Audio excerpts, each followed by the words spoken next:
Hello and welcome to Hogging the Mic, the Boar's official podcast bringing you student journalism like you've never heard it before. It's a special week for us here at the podcast as we celebrate this, our 10th episode. Since launching in August, we've had over 600 listens and views to the podcast across Spotify, Apple and YouTube, and we've spoken to 9 amazing guests who have shared all their tips and experiences in the journalism world. Thank you to everyone who has listened to the podcast and supported us over the last few months. We're really excited to see what's still to come on Hogging the Mic. And that includes this week when we're bringing you an interview with a social media creative at the concert ticketing platform Dice, who was previously news editor at The Boar. But as always, we start by highlighting some articles from The Boar. This week, we'll be picking out some pieces that have caught our eye in the latest print edition, which hits campus on Monday. So take this as your sneak preview. There's lots of highlights in this very festive print, but should we start with the news section? Absolutely. So in the news section, we do have some festive articles. We have one about Christmas chocolate boxes getting smaller and Christmas trees getting smaller, as well as a look back at the Christmas light switch on last week. But as well as that, we've also got features and investigations, including an investigation into the accommodation crisis and a feature on language learning. They were written by Rachel and Lucy. And we've also got an interview with the uni's Pro-Vice-Chancellor, Michael Scott, off the back of the One World Warwick celebrations. But the article that I'm spotlighting today is Little Progress Made on Unibus Chaos as SU issues statement following Stagecoach meeting by Afif Hassan. So Afif takes a look at the recent meeting between the SU and Stagecoach over the problems with buses, which I'm sure loads of you have had problems with and have heard about, even if you're not travelling from Leamington. So they take a look at what the problems are with the buses and what is being done to overcome this. So yeah, definitely check this article out and see what's happening with the bus crisis on campus. Over in the culture section, there are some great Christmas and wintry themed articles throughout the upcoming print. Also, make sure to keep an eye out for the music section's album of the year to see what our writers and editors have been listening to this year. We've all contributed. So if you're interested in knowing what our top picks are, go and check out that article. But the article that I've chosen to spotlight this week is from the podcast section. So for the upcoming print, Mahir Popat has interviewed Boar alum Cara Evans about the creation of her new podcast, Breaking the Class Ceiling. So Cara spoke all about her experience being a working class student at Warwick and the impact it had on her and how it has encouraged her to create this podcast to help others in a similar position to her feel seen and heard and hopefully create a network of people who are willing to sort of fight against this sort of stereotype that's often placed upon these students. So Cara also spoke about what she has been up to since graduating Warwick and leaving the Boar. And it was great to read all about what she's been doing, and make sure to keep an eye out for her podcast, Breaking the Class Ceiling, which will be available soon. It's definitely going to be a really interesting listen. And over in the sports section, again, there were a lot of really good articles, but the one that I've chosen to spotlight is called Where It All Begins, The Power of Grassroots, and was written by Rachel Caldwell. It looks at grassroots football in the UK and beyond, and speaks specifically about the impact of the game and how it can help players and their career, and also just help young people. Rachel also speaks about getting outdoors and the impact that that can have, as well as how the university is paving its way in sport, and speaks on achievements of Warwick Women's Football Club and also other university football clubs as well. So it's a really interesting read. And we've highlighted just a few of the highlights from the print day, but there's so many other amazing articles to look out for. So definitely grab a copy when you're around campus before you head home for the festive break. This may be our last episode before the end of term, but that doesn't mean the writing stops at the Boar. Our editors will keep pitching right until the end of term and over the holidays, so if you've got a spare minute between wrapping presents, eating mince pies and enjoying the festivities, then grab a pitch on the WhatsApp group and get writing. But before you rush to read the December print or take a pitch of your own, stick around and listen to our latest interview on Hogging the Mic. Our guest this week began at the Boar as deputy news editor before moving on to news editor, a role she held just as the COVID pandemic broke out in 2020. Always wanted to champion the use of multimedia in her journalism, telling us about a blog she created at the height of the pandemic. During the interview, she went on to work as a social media producer at the LGBTQ plus news website Pink News, before moving on to work at Dice, where she works today as a social media manager. After what has been quite a hectic term at the Boar, today's interview might just bring some timely advice on how to balance a workload between university life, the Boar, and free time that we could always learn from going into next term. It was an absolute pleasure to sit down and chat with our guest last month. So sit back, relax, and enjoy our conversation with Evianne Suen. Our guest today started at the Boar in 2018 as a deputy news editor before becoming news editor in 2019. After graduating from Warwick with a degree in English literature and creative writing, she went on to study a master's in international journalism at City University. Since earning her master's, she secured her first job as a social video producer at Pink News, and now she is a social media creative at Dice. Welcome to Hogging the Mic, Evianne Suen. So we're going to start the conversation with the question that we always ask our guests first, and that is, what drew you to the Boar? Okay, what drew me to the Boar? I'm also wearing my merch today. Well, I realize that if you're listening to the podcast, you won't be able to see, but this is the fleece we got in the last year, so I feel like a finance pro. What drew me to the Boar? I remember it was right before the summer of 2018, and then all of my flatmates, because I used to live in Gosford and Westwood. Oh my god, what a throwback. My flatmates were like, oh, I'm gonna do this internship this year, or like I'm gonna be working this summer. They were like, we're gonna do an internship this summer, gonna like get our career ready. So I started freaking out a little bit. But then I saw that, I think I just grabbed like a copy of the paper when I was walking in Central Campus, maybe like past what Curiosity. Oh my god, it's all coming back to me now. And then I was like, oh, like they're looking for new deputy news editors. And then I back when Facebook was everything that people used on campus, I saw that there were like how to apply for it, so I just decided to go for it because why not? And at the time I was trying to find a way to do something meaningful besides writing like emo sad poems over the summer for my creative writing degree.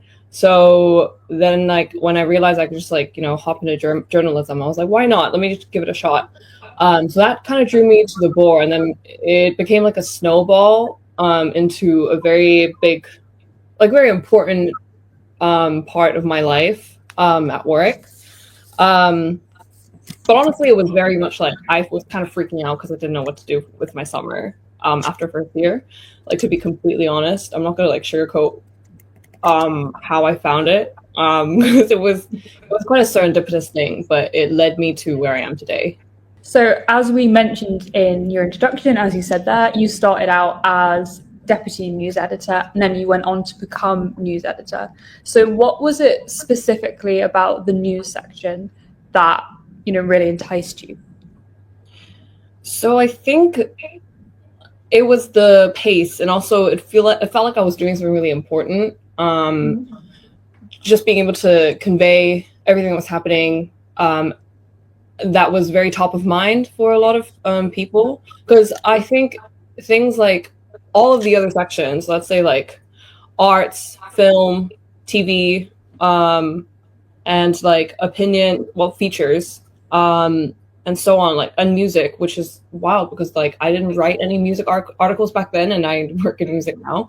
I think what drew me to news first and foremost was because it was first and foremost. It was something that personally I wanted to know what was happening on campus. Like I just wanted all the goss. But then I think there was also this sense of immediacy and urgency that made me feel like this is something that feels like so natural to me, I guess, because I'm also the kind of person when I was at uni and also when I was in high school, I would always be leaving things to the last minute. And I was like, I don't need to leave this to the last minute. It happens at the last minute. I need to report on it on the last minute. So it kind of worked with like my style of how I studied. And it was also during the time where I think 2017 was the year where the group chat scandal came out. So it was like the news section was doing such important reporting that I was really blown away by what you could really achieve from journalism. So that was what drew me to it ultimately. And also, like, slightly selfishly, back when I was in high school, we had a career talk, like a careers fair. I remember someone, like one of the people speaking, who just said something that really struck me, and it kind of reverse psychology me into news, because she's like worked in journalism in Hong Kong, and she basically was like, journalism is a really hard thing to do. You shouldn't even try. I was like, why shouldn't I try? So I'm gonna try. So then I just was like, I'm gonna defy the odds, and I'm gonna do it. So it was a combination of all these factors that drew me to the news section. And you spoke about how you wanted to convey stories and tell stories on campus. Did you have a favourite story that you wrote or pitched or told during your time as news editor? Oh my God, there's so many to choose from. I feel like this is a bit rogue. But I think one of the stories that I actually really ended up liking was linked to the news section, but it didn't end up going up on the news section. I think it ended up going on the travel section. And it was what it was like traveling, like flying during the pandemic. And this was when the pandemic just started. It was like 2020. And that was when I was starting to really get into my vlogging bag, and I decided I was going to film the entirety of my trip from London to Hong Kong, and I was wearing like a hazmat suit because I was so scared of. We did not have a good understanding of how COVID worked back then. So I put on like a whole suit, and I traveled. And I didn't like go to the bathroom the whole time I was on the plane. And then I made this and then throughout quarantine, because back then that was still a thing. I think I did like 2 weeks of quarantine in Hong Kong in a hotel. So I was just like vlogging how I was like slowly losing my mind. That was actually really fun, because when I pitched it as an idea, back then we had no content because traveling was just all shut down. So this was like a piece of content that was like really relevant. And it also spoke to a lot of, it had like a deeper meaning to it, because it talked about trust between people in a way that we didn't have to envision before. So that was like probably my favorite piece that I pitched and worked on, which is really hard because I did do a lot of stories I would also want to talk about, but I think that one immediately came to mind, so that says something about it. Absolutely. And you mentioned how during that time you were shifting towards using vlogging as well. And during your time in the news section, you championed the use of multimedia content for news articles. And I mean, at the Boar now, we're really seeing a resurgence of multimedia. We've got a new head of multimedia for the first time. But why, when you were in the Boar, was this something you were so passionate about introducing, and why were you interested in expanding the Boar's digital platforms? So I think I was so interested in our digital storytelling, because even then I could sense that there was a lot of like the way we had, it was like the very start of I guess how people tell stories on social media now. I was beginning to see a lot more posts on like Facebook, or on Twitter or on Instagram, where you actually tell the story in the caption. You don't do it on the website, or you do like a good long segment or excerpt on socials, and then you drive people to the actual website, or like give them a call to action to actually like get the paper. So I think that was what was really, that was kind of, it gave me an inkling that like we were heading in that direction. And it was also the way that like back then Instagram and Facebook, it didn't have like a Reels or a video function that it does now. But then we were slowly shifting towards it. And I think in 2020, that was when TikTok had a really big boom. So like there were a lot of signs already in those years pointing towards that direction. So I think part of the reason why digital storytelling also became very important to me was because a lot of the stories that we did, what I realized was when you had very strong visuals, that was what really drew people to read. Whether that's in print, when we were like doing like layups on InDesign, or when we were actually like putting more photos in our articles themselves. So that kind of made me like really rethink the way that we were telling our stories, not just through words, but like through capturing footage as well. And then with capturing photos, it also came with like capturing video. But video was not king back then. It wasn't as crazy as it is now. Like it wasn't as lucrative as it is now.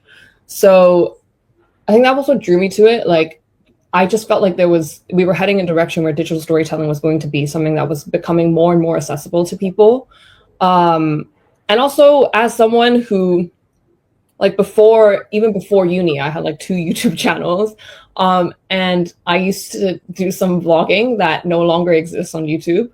I just think that it was like it was something I very naturally ingested, and I thought this is where we should be heading. And that's what we should be integrating more in the board itself. So I think that's what drew me to the digital storytelling side. And one of the favorite pieces of storytelling, I think some of the favorite digital storytelling pieces I did was when we used shorthand, and I found out about it because of a journal resources event, because I used to go to a lot of those, especially the student ones.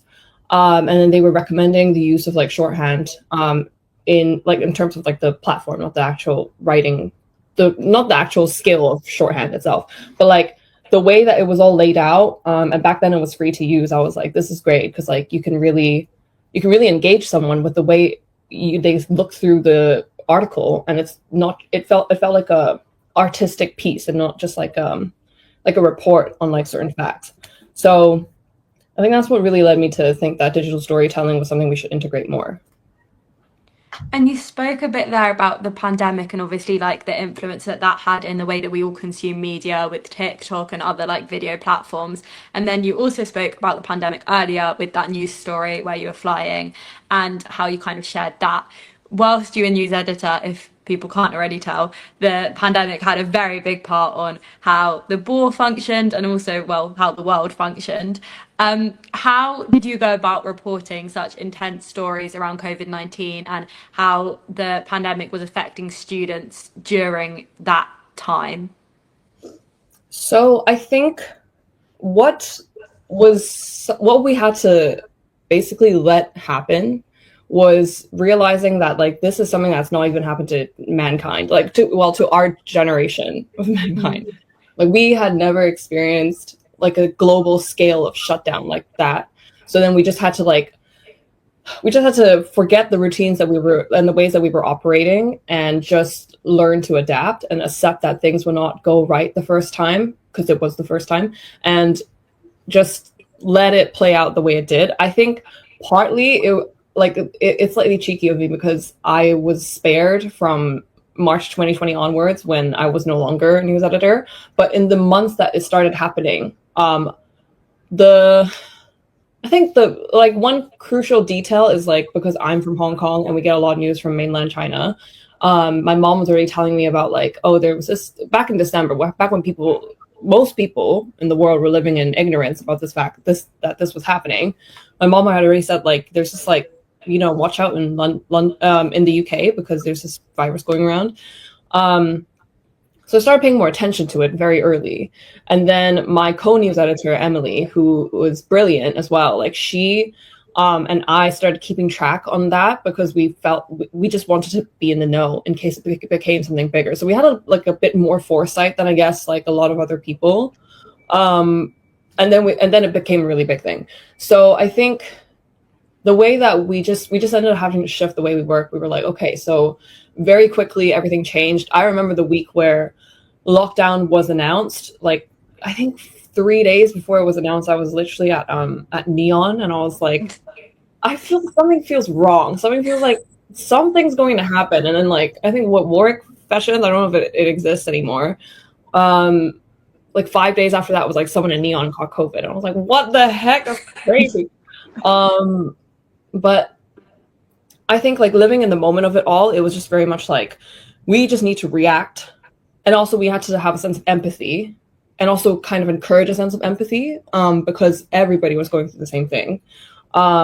And no one can expect us to get it right. And we also need to acknowledge that if there are any things we get wrong, then we get wrong. But there were 2 main principles as well that guided us through it. Number one, we had to fact check everything. We didn't want to get anything wrong.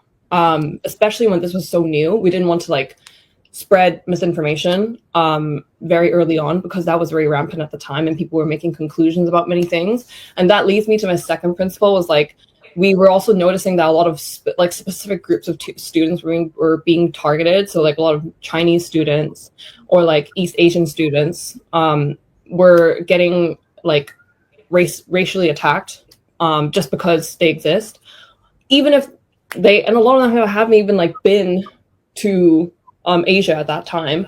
And then regardless of that, like the virus had already been spreading globally. So we also wanted to keep that in mind because we didn't want anything to come across and we didn't want to encourage any of those attacks. So I think those were like two main guiding principles throughout the time. And then the overarching goal was to just stay dynamic and accept that nothing will be perfect, and just do the best we could, and just live true to the goal to basically keep people informed, and also linking like reliable sources and things. So that was, I think, the only way we could really cope with COVID and the chaos that came with it. Yeah, great anecdotes there from your time as news editor.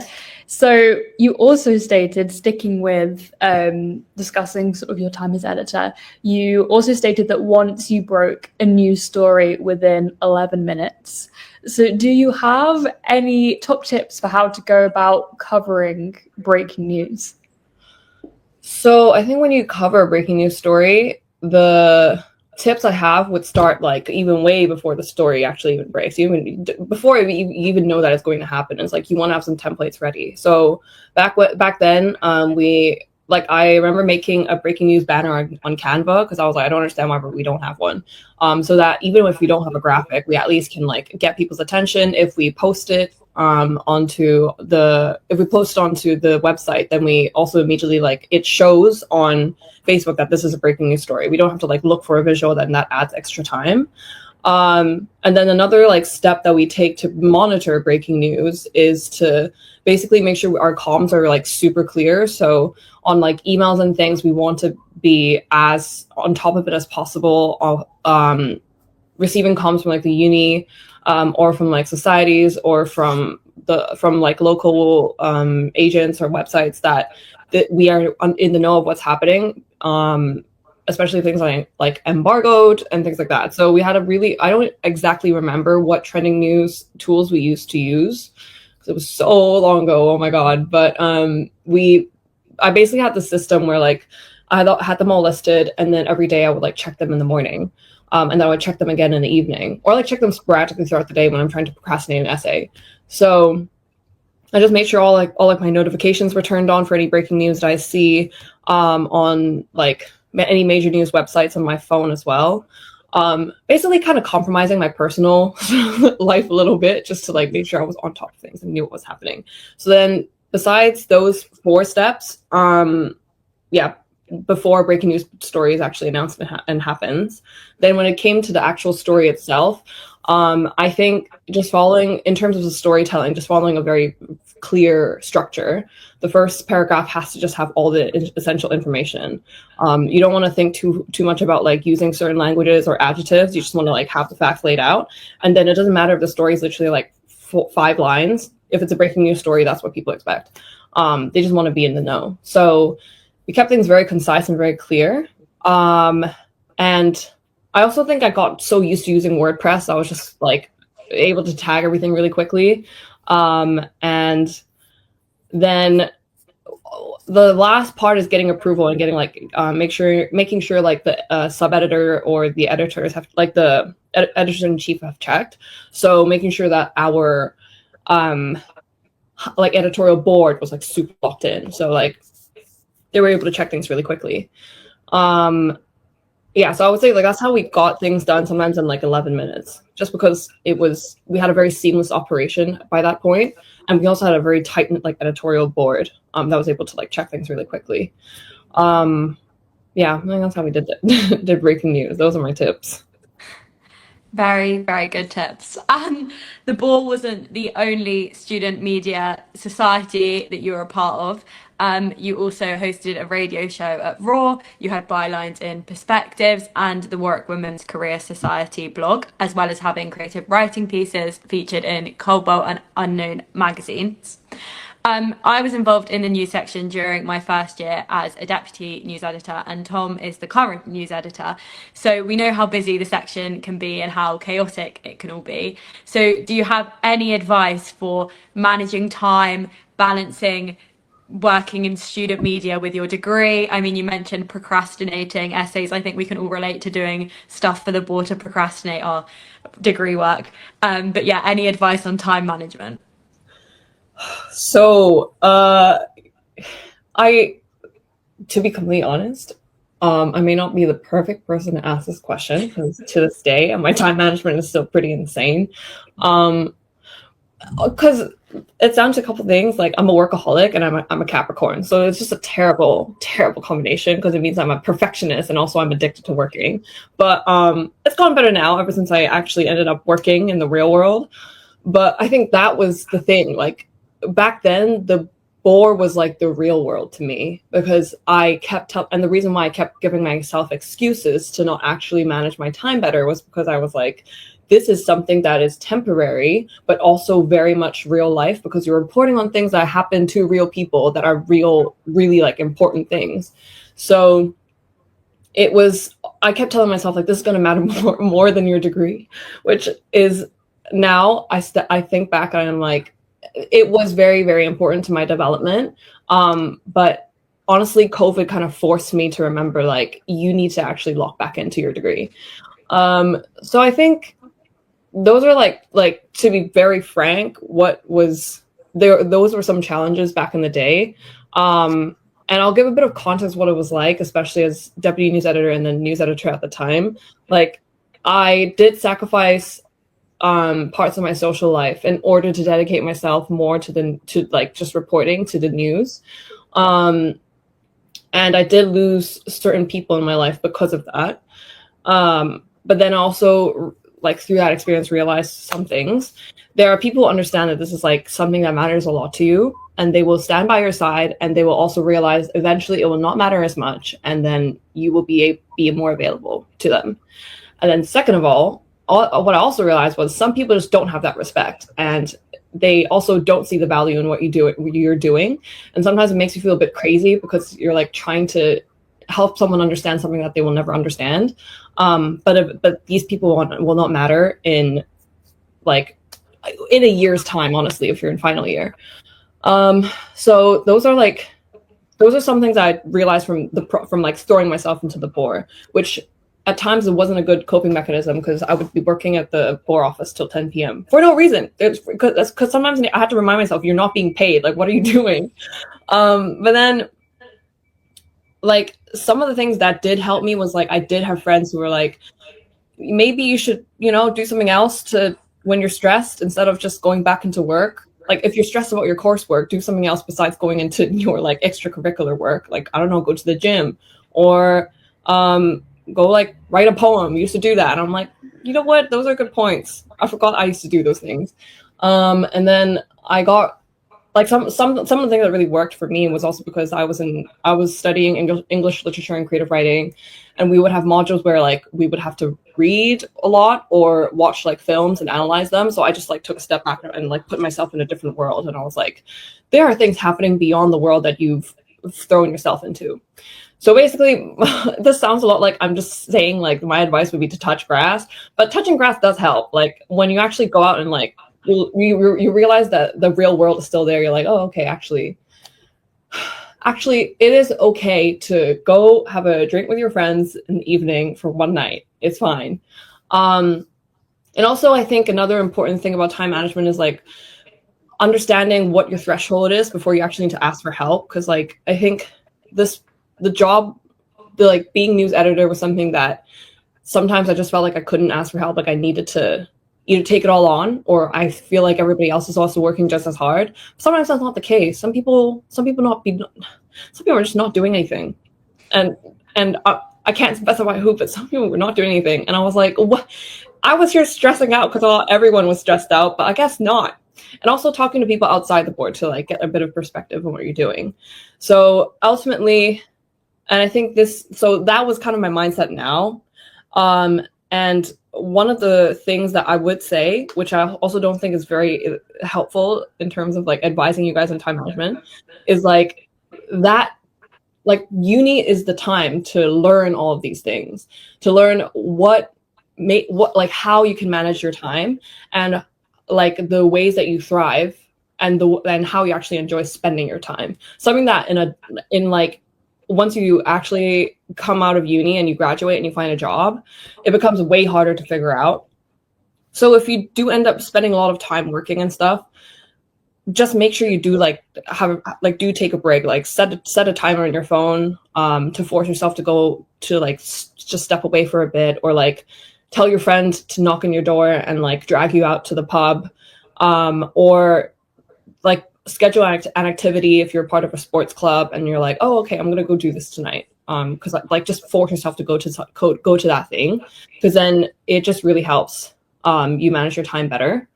Even if uni is the time to like actually have really bad time management and then realize how you went wrong when you actually come out of uni. So now I use a lot, like back then I already did, but I use a lot of to-do lists. And like there's this to-do list called Todoist that is literally, that does so much for me, because I think the reminders app is terrible when it doesn't sync across your iCloud devices. And also like Google Calendars is something that's super useful, that you end up using a lot, like when you actually like get to work like in an office or something.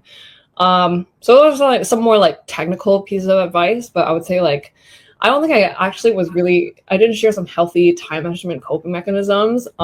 But I just wanted to keep it honest and also share from my experience what it was like. Yeah.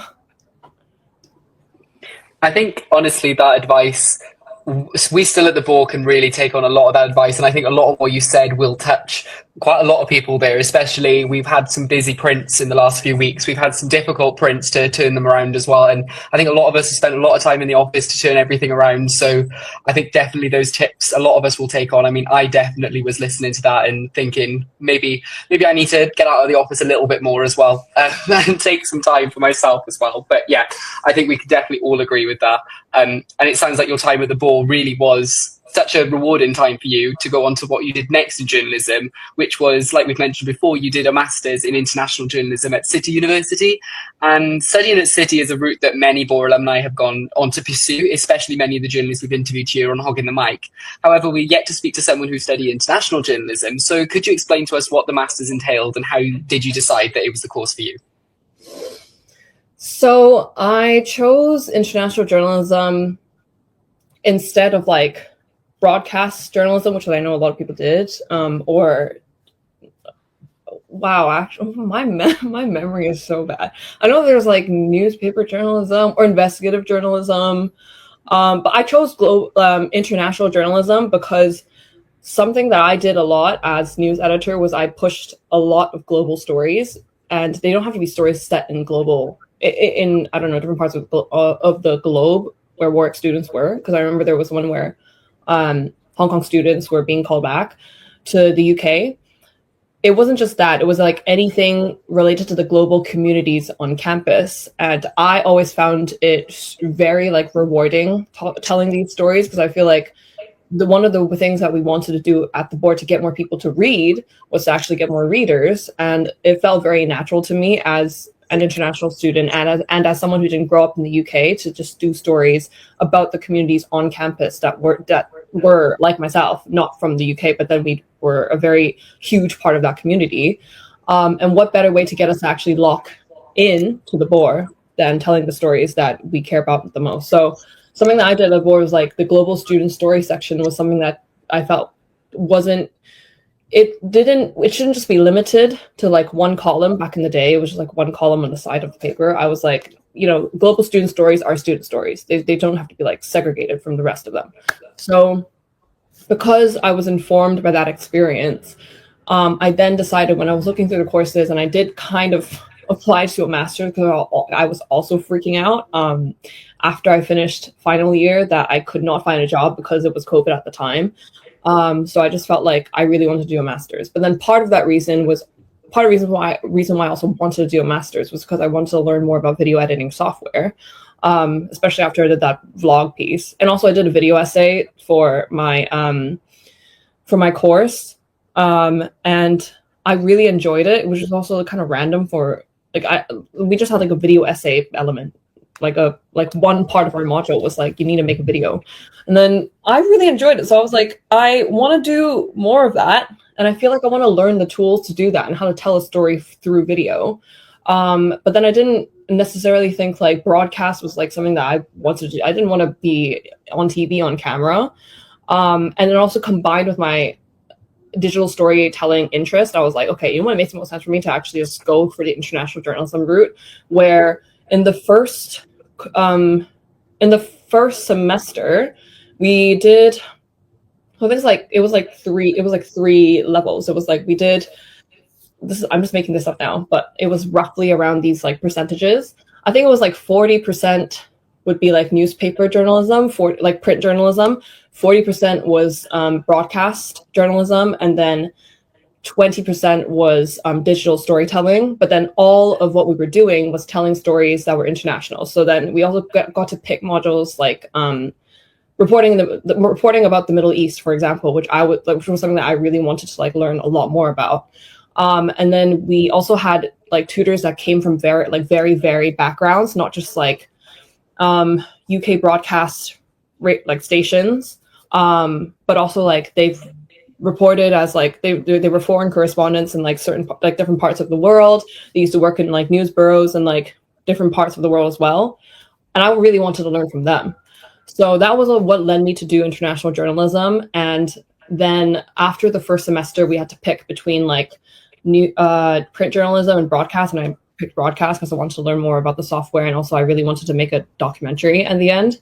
So that was what I did, and the documentary I did was about like Hong Kong families moving to the UK. So that was kind of why I chose international journalism, both because I get to focus a lot more on like the topics that I was really interested in, and also because I got like a video creation element out of it. So that was what led me to pick that instead of broadcast or like investigative or things like that. I didn't want to specialize too much into like one thing. I wanted to have like a holistic understanding of like the different platforms and the different topics I could be doing. After graduating from City, you then went on to become a social media producer at Pink News. So what did that role involve, and how did you kind of come into that position? So after I finished my master's, the story begins during my master's, because we were given Adobe software. So then I personally also downloaded Photoshop, because we got to use Photoshop at the Boar anyway, but I was like, I really want to learn. And so I just learned the rest of Photoshop on my own. And then with Premiere Pro, I was like, I want to do something crazy. So then back then TikTok was popping off, and I was like, I'm going to open a TikTok account. And it's still around, but I don't remember what I put up there anymore. But I had opened a TikTok account on like called Just Journal Things, and also I was very inspired by like creators like Sophia Gaylor Smith. Sophia Smith Gaylor. Oh my god, if I got her name wrong, I'm so sorry. I literally I haven't engaged with her content since like, I don't know, 2021. But so that was like the inception. That was when she first got into TikTok, when she had like thousands of views for her videos. This was before she is the creator she is now. So back then, I was like, I want to do something similar, and also want to be playful with it. So I made this like it was so crazy back then. I used Premiere Pro to create this 3-part skit where it was like keeping up with the Kardashians, but if all the Kardashians were actually just like student journalists who were like power hungry. And then I made this like 3-part skit, and then I put it up, and I made it into like a reality TV show of our newsroom, because we also had a lot of drama in the newsroom, because of course you would have a lot of drama in the newsroom when we put a bunch of student journalists together. So after making that, I was like, oh my god, this is so fun. Also, I get to like play with like this blend of like pop culture that I was like using to procrastinate coursework on, and also like just the video creation that I really like, video creation style that I really like. Like I put in so many sound effects, and I put in like so many crazy effects for like the title credits and stuff. And I was like, you know what, this is just silly and goofy. But then when I actually applied, when I was looking for jobs, I was a bit like, oh, I don't know what to. Like I have a lot of different pieces I can show for it. I didn't know what jobs to really apply for. And then when Pink News came up, I decided to just be very authentically who I was. So then in my application, I was like, this is who I am. This is what I'm into. And also I made this like reality TV show version of what my newsroom was like. And then so then when I actually got to the interview stage back in 2021, yeah, like they like, we really like, can you tell us more about that reality TV skit that you did about your newsroom? And I was like, hell yeah, I can.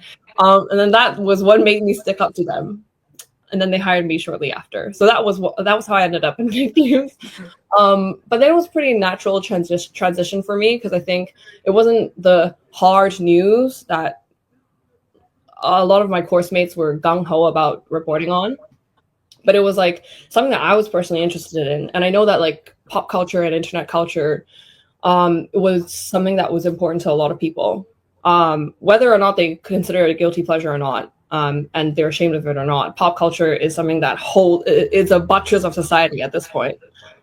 So then I just learned to apply a lot of the ways of like monitoring news and trends to like Pink News, and like thinking, like looking for news stories and things like that, and making sure I was measuring the pulse of like what was happening on the internet at all times, but then using the same skills I got from the Boar and also my master's. So that was how I ended up at Pink News. I think we all want to see that reality TV show of the newsroom now, definitely. So you still work in social media. So your next role, which is a role that you are still in now, is social media creator for Dice. I go to a lot of concerts as the former music editor, so I'm very familiar with Dice and I've used it many times. But for those who might be unaware of what it is, can you explain what the platform is? Yeah, for sure. So currently, I used to be the social media creative until June, and I'm now the social media manager. And what Dice is in the simplest terms, it's a ticketing platform. And we basically ticket a lot of shows across the world. What sets us apart from like Ticketmaster, for example, is that we show the cost of a ticket up front. We don't. We basically say this is what you're going to pay, and if this is what is shown on the ticket, there will not be any like extra fees, like a admin charge or a ticketing charge or an extra waitlist charge because you got a ticket off the waitlist, or it will be upfront. This is how much you pay, and it's, I think, a frustration of many music fans that like you actually need to pay extra costs for a ticket, and you feel really lied to by the time you go to the checkout, and you're like, I need to take out a credit card in order to pay for this ticket at this point. Like, I didn't know that. I thought it was going to be like 60 quid for 2 tickets. Why is it now 85? But this is crazy. So that is what Dice's principles are. On the very like surface. I think that's like the most point blank description of what Dice is. And then beyond just ticketing concerts, we also recommend people events. So if you bought a certain amount of tickets or you follow your favorite artists and venues and promoters, then we start and you sync up your music library, then you get a lot of recommendations for, oh, this is happening this like today, or this is happening like next week or next year. We think you'll really like it. And then being in charge of Dice's socials means that it kind of means in this day and age, social media is the personality of a brand or a company. Like, it is what a lot of people immediately check before they need to spend money or put their credit card details through a certain app. They want to make sure it's legit and you're not getting lied to. So working for Dice's social media means means creating like a personality and also creating a way for fans to feel related, for the content to feel relatable to fans. And so in my role now, because I am a fan first and foremost, I go to, on average, like a show a week. I went to like 7 festivals this year, and it was just like, it got to a point where I was like, okay, each festival is like, I know exactly what time to get there and what time I need to get out and when I need to get food and when I need to go to the bathroom. Like, it's just like I have a game plan. It's just it's kind of like, it's like when you work in the field and you're like, okay, this is just another thing for me. But I am very lucky because I got to go to see a lot of like live shows and really great artists for free. And I also get to interview a lot of like really great artists, promoters, and I get to like do venue tours. And a lot of those skills is also linked to my experience at the Boar and also like through my journalism masters, because things like interviewing and talking to people, and also creating a strategy of how you like sell yourself, or like the storytelling behind creating a character and a personality on socials. All of that is very much tied to like my training in video editing, video creation, but also like how you tell a story about something that someone who knows nothing about it. And that's something that was that's something that I learned heavily when I was in, during the Boar and during my master's. So that's kind of like a surface level what it's like. If you go on DICE's socials, like we focus on like Instagram and TikTok, then you kind of get a feel of like what it's like for us. We have a very relatable, I would say we have a really relatable tone. I just feel like we, and myself, because we are like I am a fan, we and everybody at the company are fans of different things. We want to reflect that in the content that we put out. So that's what DICE is and what I do now as social media manager. Yeah, it sounds great. And as I say, I highly recommend checking it out to any concert goers. It's really worth it. So the next part of our episodes is the quickfire round. So we have some quickfire questions for you. And just answer them with the first thing that springs to mind. So I will go first. You can be neither for this, but are you a tea person or a coffee person? Oh thank God. Okay, this is very easy. This is a lot more chill than the quickfire question I thought I was gonna get asked. I think coffee. Like I didn't really drink tea as much until I got to the UK. What a surprise. Are you a morning person or a night owl? Definitely a night owl, without a question. Which also like working in news and working in social, I know it kind of fits my personality, I guess, because I'd be working until like crazy hours across different time zones. But I hate getting up in the morning. It's kind of bad. It's really bad. Actually, I do have a tip for people who need to get up early in the morning. Is think about the breakfast you're gonna have. Yes, that's so true. It's true. Who is your dream interview guest? Oh my God, that's so weird.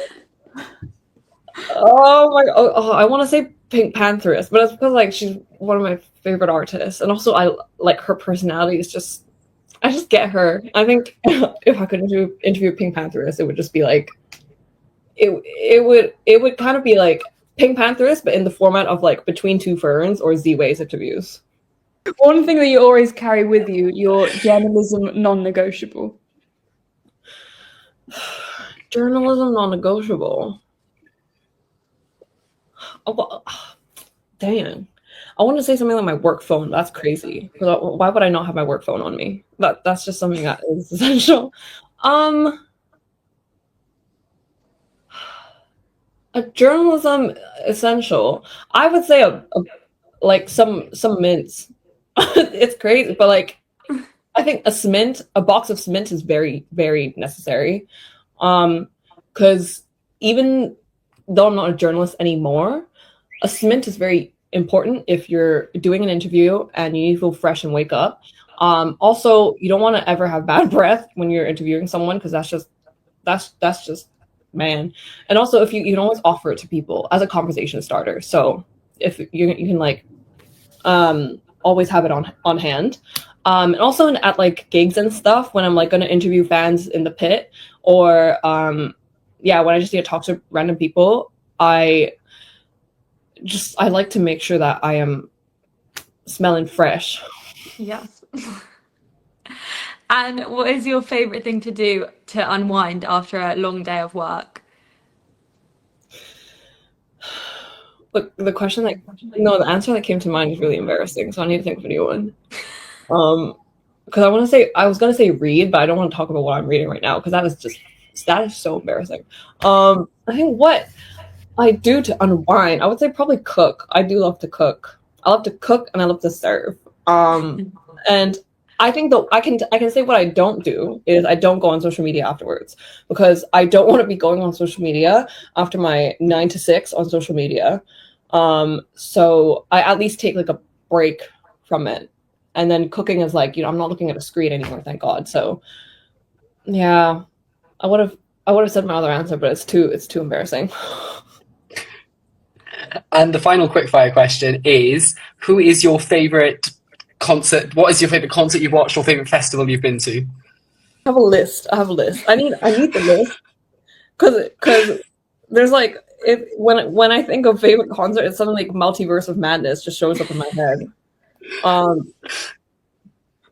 So okay. Favorite concert? Well, I don't. Okay, I did see Pink Panthers this year, and I was like, oh my God, she's amazing. So I'm gonna change my answer. I'd rather give a really basic answer. So my favorite was probably this year when I went to Primavera and I saw Chappell Rowan.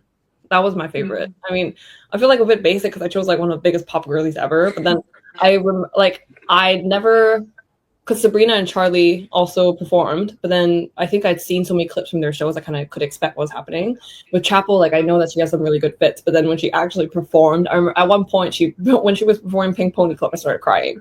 And I hardly ever cry at shows. I've cried at shows like twice, and I went to like 40 something shows last year, so it's a high bar for me to cry. And I just remember like seeing the way people were like also they just knew every single lyric. Like the community during that show was insane. Like I just felt so safe, and I just felt like it was such a beautiful performance, and it was emotional and not in a way that I was like ugly crying. So that's probably my favorite. That brings us to the end of that section of the podcast. And finally, to finish, we have one more question, which we ask every guest that we have on, which is if you have any advice for people currently at the Boar. My advice, honestly, I think this is general life advice. If you're ever very worried or very stressed about something, like whether it's like a layup or there's a breaking news story and you got like a typo in it, or there's this really big interview guest coming up and you're freaking out. If you're about to crash out, just remember in a year's time how you would feel about it. If it's just going to be a memory, it's just going to be a memory. You're not going to hold on to this and like make yourself guilty for the rest of your life. I remember when we were about to do the Stuart Croft interview and I was like freaking out. And now I've interviewed like some of my favorite artists and I'm like, what? That interview does not even, the time I interviewed Stuart Croft doesn't even cross my mind. Only just now did I remember that I did that. And yeah, just think about what that would matter to you in a year's time, and then how that would affect you in 5 years' time. Because then in 5 years' time, a lot of things actually don't matter anymore. And also a lot of things have changed. So yeah, I think because at the Boar, it ends up feeling like your entire life. But when I look back now, like 7 years on, there are only very specific parts that stick out to me, and they were all the good parts. So yeah, if you're ever stressed or if you're like freaking out, just remember that, and it'll all be okay. And that applies to whether you're at the Boar or you're like not at the Boar at all, and you're just like, you just need some general life advice. Perspective matters a lot. And I think back in 2018, I was a very different person to who I am now. And I can tell you with confidence that things do get better, which is something that back then I would have really hated to hear. But yeah, even if I tell myself that like in March this year, I'm like, things will change for the better, even though it feels like it never will. But then it just shows that like a lot of the feelings that you have that are negative, that feel like world ending, are actually very ephemeral, and they can just stay that way if you let it. So also to, I guess, quote one of my favorite artists of all time, Tame Impala, let it happen and you'll be fine. And I think that's a perfect way to end the interview. And I hope everyone who's listened to this interview takes on some of the advice. An amazing time talking to you. And we really, really appreciate your time. It was a pleasure. It brought back a lot of memories from the time. And they were mainly good ones. So yeah. And remember to like live in the moment and just be present when you're there. Yeah, you'll be fine. If you're ever thinking too hard or too much about something, like just it will be okay. Like eventually it'll work out. But yeah, it was such a pleasure, and I wish all of you the very best. We hope you enjoyed our chat with Evianne Suen. It was great to hear such an honest and open account of a former editor's experience at the Boar and everything that she has gone on to do since. With the end of term nearly upon us, that was our last episode of this term. Term 1 has truly flown by. But don't worry, as we do have a very special festive treat to bring you before Christmas. Keep an eye out for some teasers on that on our Instagram at Hogging the Mic. While you're there, you can also stay up to date with everything else going on with the podcast and catch up on some clips from any episode you've missed since we launched back in August. And of course, you can check up on all things The Boar over on Instagram and TikTok, and read all of our spotlighted articles in print and online over on the Boar's website, www.theboar.org. We'll be back soon with a Christmas cracker of an episode. But for now, make the most of the last week on campus before heading home. Grab another festive meal deal from Co-op, head to a local Christmas market, or just relax and watch a Christmas film with your housemates.